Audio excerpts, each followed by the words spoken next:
com aquele percentual do desemprego no Brasil, a informalidade praticamente voltou ao que era antes do período da pandemia. Estamos tendo uma das gasolinas mais baratas do mundo. Também o etanol baixou muito de preço. Recebemos na semana passada o primeiro navio russo com diesel. Isso vai se tornar uma constante para nós. E dizer que o Zema sabe disso. Nós somos dependentes de diesel e de gasolina porque 3 refinarias começaram a ser feitas. No início do governo Lula, se enterrou quase 100 bilhões de reais e não se fez uma refinaria sequer. Muito pelo contrário, perdemos até 2 refinarias para a Bolívia. Tendo visto o presidente da época, Evo Morales, ser amigo do Lula. Também comprou-se refinaria fora do Brasil, que era uma sucata, uma passadinha.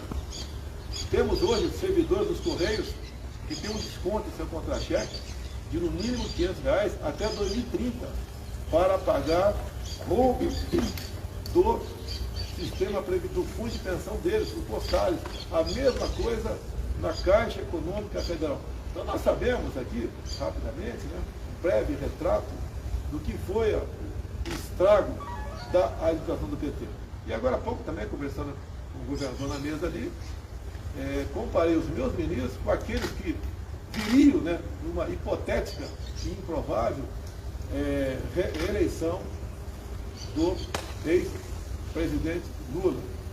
Simplesmente é incomparável. Temos aqui 2 ministros me acompanhando, o da infraestrutura, que mesmo com teto de gasto fez muito mais do que mais de 14 anos de administração do PT, e também a questão do meio ambiente, que é uma questão muito sensível a todos nós, e nós comparamos com outros ministros do meio ambiente. O que poderia vir no governo Lula seria um travamento de tudo quanto é obra no Brasil. Ou seja, também falamos rapidamente sobre o que é o Brasil perante o mundo, a sua importância. Somos hoje os maiores produtores de alimentos do mundo. Temos projetado também sermos os maiores produtores de energia verde, via eólica offshore. Nós vamos reindustrializar o Nordeste com isso. O país já tem nos procurado para buscar contratos. Ou seja, o Brasil está despontando para realmente ser aquele país que interessa e é o sonho de todos nós. Então esse apoio do governador Zema é muito bem-vindo. É o estado, é o segundo estado, é o maior colégio eleitoral do Brasil e é decisivo. Só quem ganha lá, diz a tradição, pode realmente chegar à presidência da República. Então há esse interesse meu, obviamente, por parte do governador, como agora tem 2 opções, entre as 2, uma descarta de imediato e a outra é a continuidade do que fizemos até o momento e fará bem para o Estado de Minas e para o Brasil. Então eu agradeço aqui o apoio do Zema nesse momento, mais do que bem-vindo, ele é essencial, ele é decisivo para a nossa reeleição. Muito obrigado, Zema. Governador, uma pergunta. A votação do senhor foi bem maior do que a do presidente em Minas. Queria saber o que o senhor atribui esse resultado, o senhor acha que dá para diminuir essa diferença? Com toda certeza, o eleitor é pragmático e eu sempre menciono que ficou erroneamente na memória do brasileiro uma ideia de que nos anos Lula nós tivemos uma prosperidade. Eu sempre coloco como comparação que naquele período foi como se um atleta tivesse tomado anabolizante. No primeiro momento foi muito bom e depois a conta veio amarga, né, através de diversos problemas de saúde. Primeiro muito músculo, muita força, depois problemas renais, de impotência, problemas cardíacos, etc. O que o PT fez com o Brasil foi isso, maquiou um desenvolvimento econômico. E nós tivemos em 2015 e 2016 a pior recessão da história, enquanto o mundo crescia. Só o Brasil conseguiu dar marcha ré em 2015 e 2016. Entre 2015 e 2016 perdeu-se 3 milhões de empregos no Brasil. Em 2020 e 2021, com a Covid, criou-se quase 3 milhões de empregos no Brasil. Imagina se tivesse tido essa pandemia fosse com uma administração do PT no Brasil. Presidente, por favor, com o apoio do governador Zema, o senhor acredita que é possível virar a eleição em Minas? Eu tenho certeza disso. O Zema tem gosta de grande credibilidade, dado a administração que ele fez. E esse apoio, no meu entender, é decisivo. E Minas Gerais nós vamos ter uma boa diferença para o adversário. Já começa ali, presidente, na Jovem Pan, está ao vivo. O senhor já tem um acerto de agenda, a ideia é andar com o governador no estado de Minas, algumas cidades em que os votos não atingiram a expectativa, é refazer essa rota aí, presidente? Sim, já foi rapidamente aqui tocado nesse assunto, obviamente, Boa Minas. Dia 12, votar em Minas Gerais, no encontro com o apóstolo Valdemiro, um encontro religioso. Eu até já agradeci ele agora há pouco, fiz um vídeo para ele. E temos também já pré-acertado uma agenda política no Estado. Eu pretendo ir pelo menos 3 vezes no Estado de Minas Gerais. O senhor vai a São Paulo hoje, presidente? Tenho 2 eventos também religiosos em São Paulo, com a minha esposa, que é evangélica.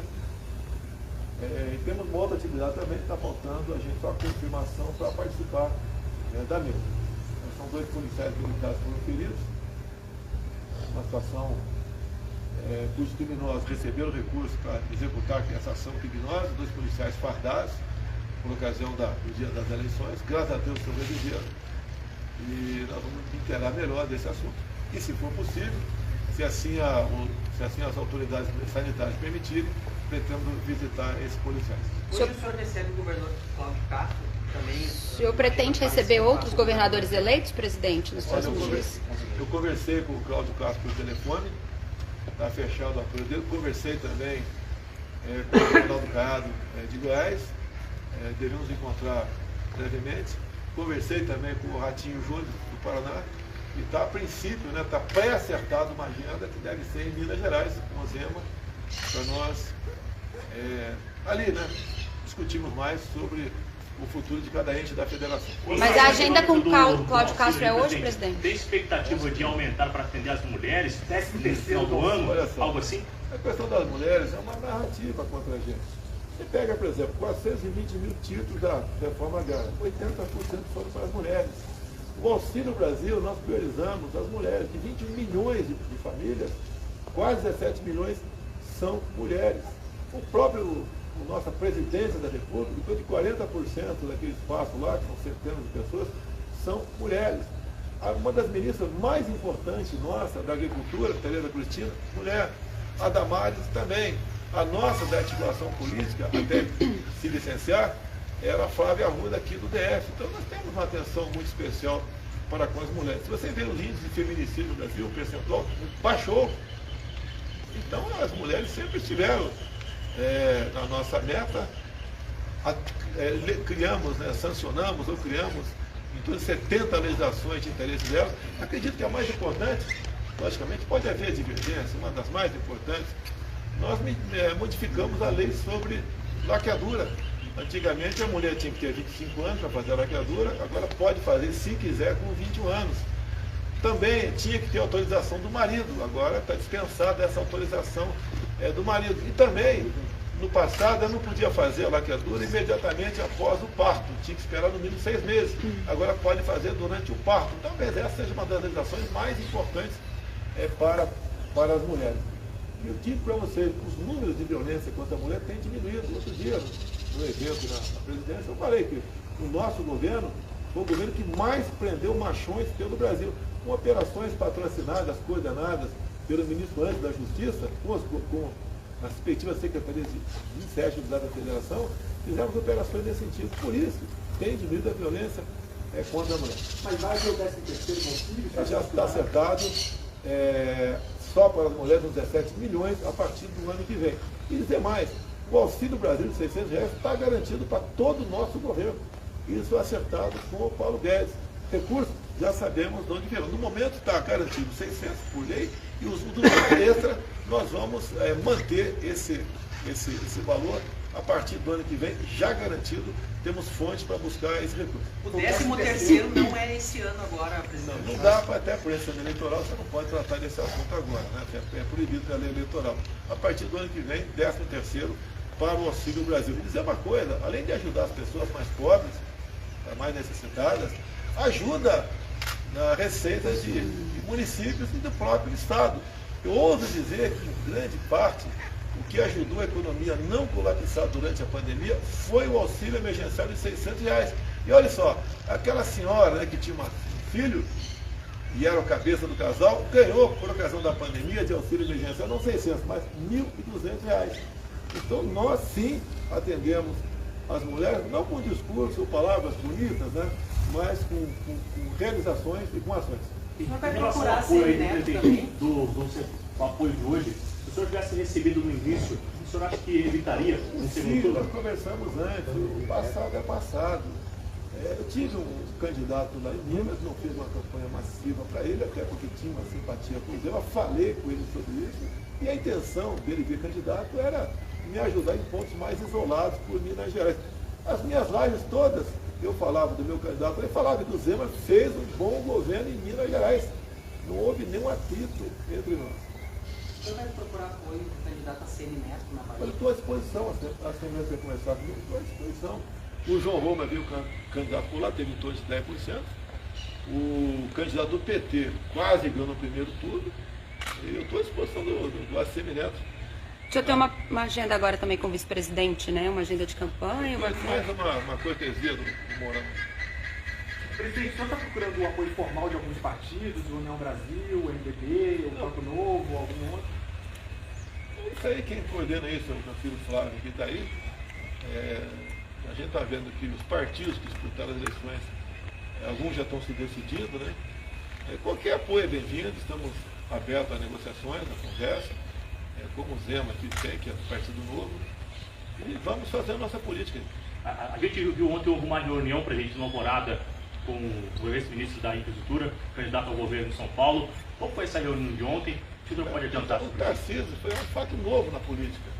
Ele não é paulista, né? Mas tem uma história de trabalho aqui em Brasília.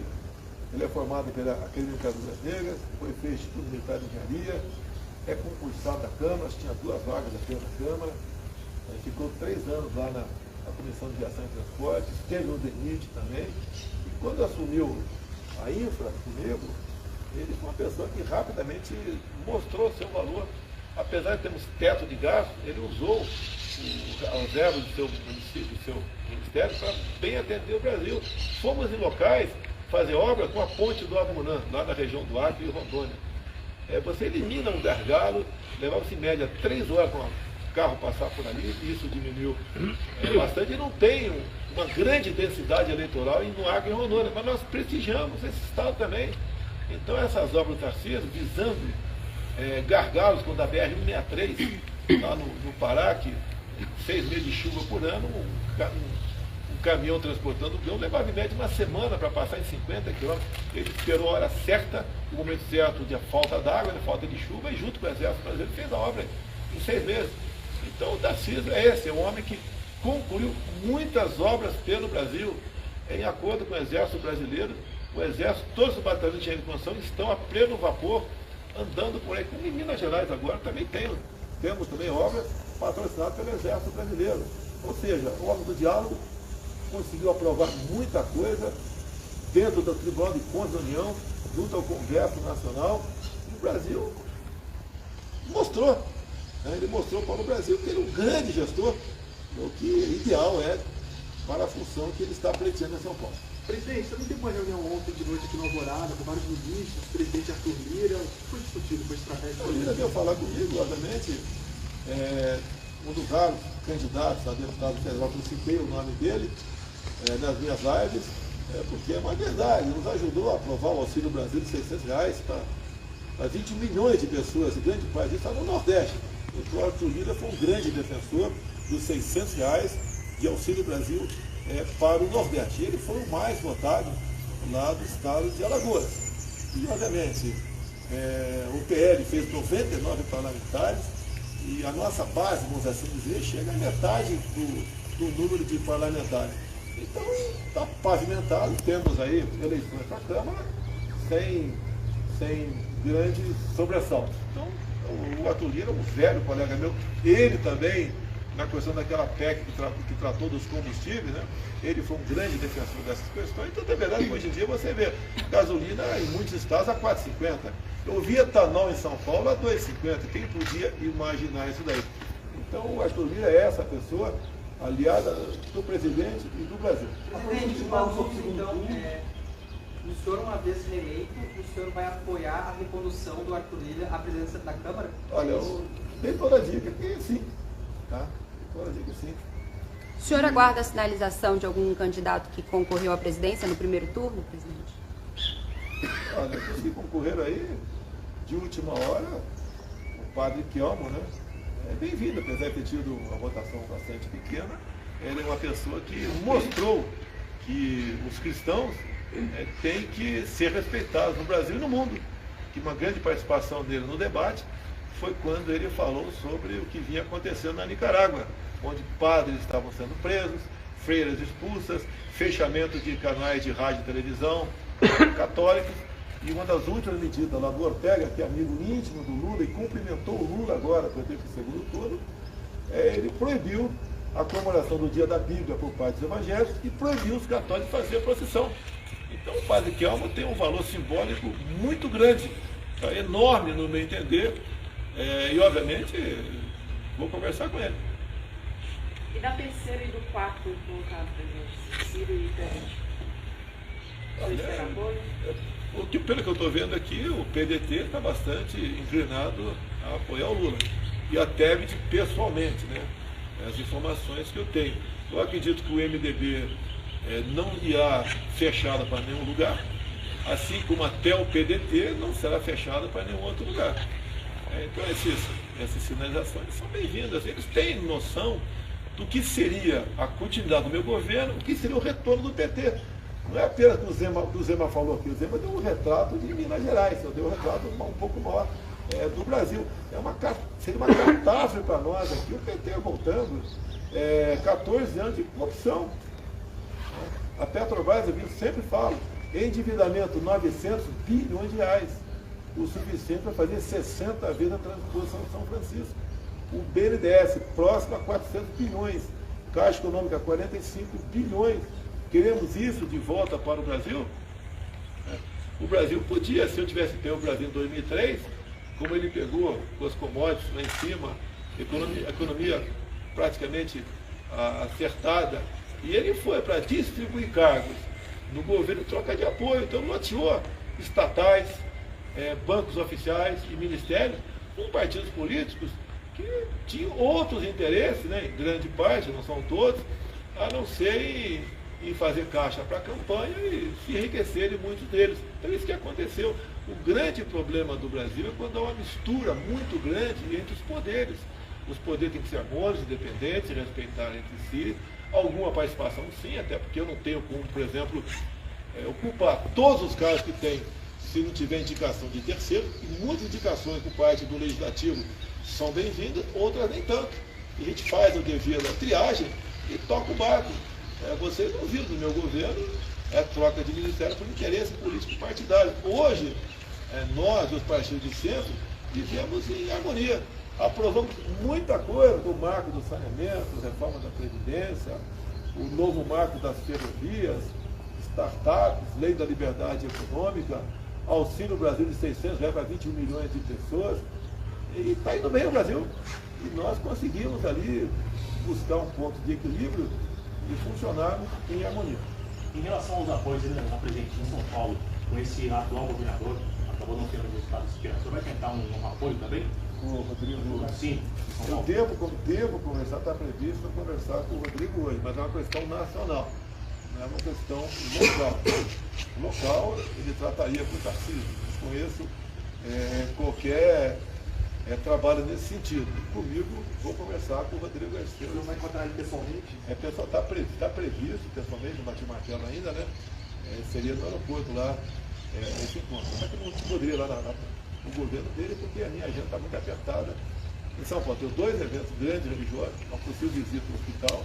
Não teria como esse tempo de localização é muito grande, mas estamos tentando ver se ele vai lá em Congonhas conversar com a gente. Para discutir um apoio ao senhor, é isso? Conversar sobre política ali, é um namoro, né? A gente vai parte para o noivado ou não. Eu acho que tem tudo para a gente conversar sobre São Paulo.